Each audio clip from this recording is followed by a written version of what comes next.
اب ذرا ایک بدچلن عورت کے مکر و فریب کا واقعہ بھی سن لیجیے۔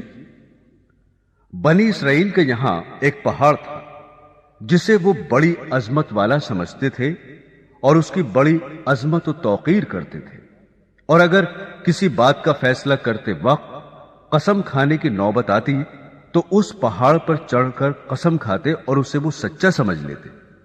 اس شہر میں ایک خوبصورت عورت تھی جس کا ایک نوجوان سے ناجائز تعلق ہو گیا۔ عورت نے اس کو اپنے مکان میں بلانا شروع کر دیا۔ شوہر کو شبہ پیدا ہو گیا۔ بیوی سے کہا کہ مجھے شبہ ہے کہ میری غیر حاضری میں کوئی تمہارے پاس آتا ہے۔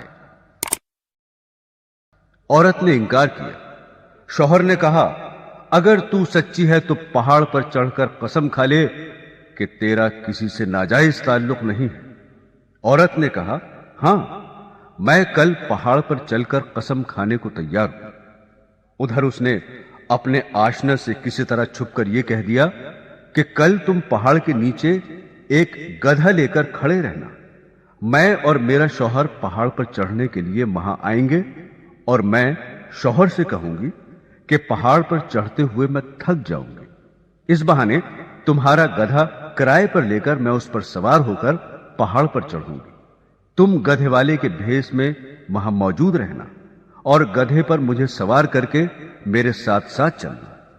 چنانچہ جب دوسرے روز میاں بیوی پہاڑ پر چڑھنے کے لیے گھر سے نکلے اور چلتے چلتے پہاڑ کے پاس پہنچے تو وہاں اس کا آشنا گدھے والے کے بھیس میں گدھا لیے کھڑا ہوا تھا۔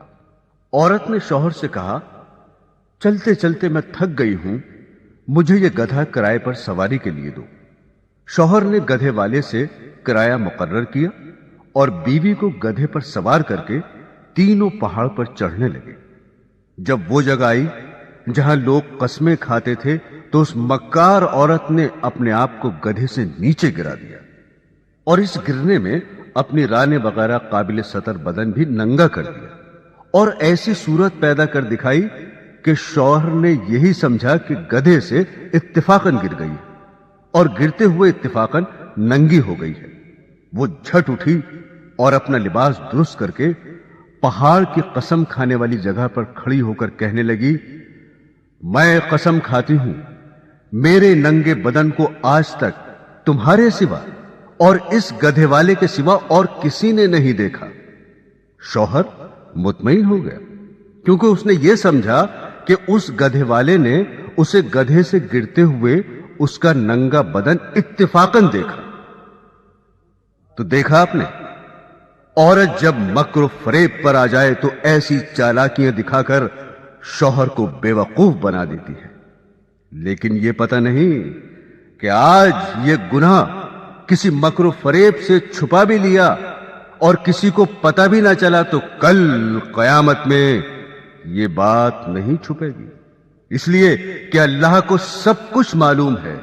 اللہ سے کوئی کام چھپا ہوا نہیں، دنیا والوں سے چھپ سکتا ہے لیکن اللہ تعالی سے نہیں چھپ سکتا، اور اللہ کے نبی صلی اللہ علیہ وسلم نے اس کا عذاب بتا دیا کہ ایسی عورت سینے کے بل جہنم کے اندر جلے گی۔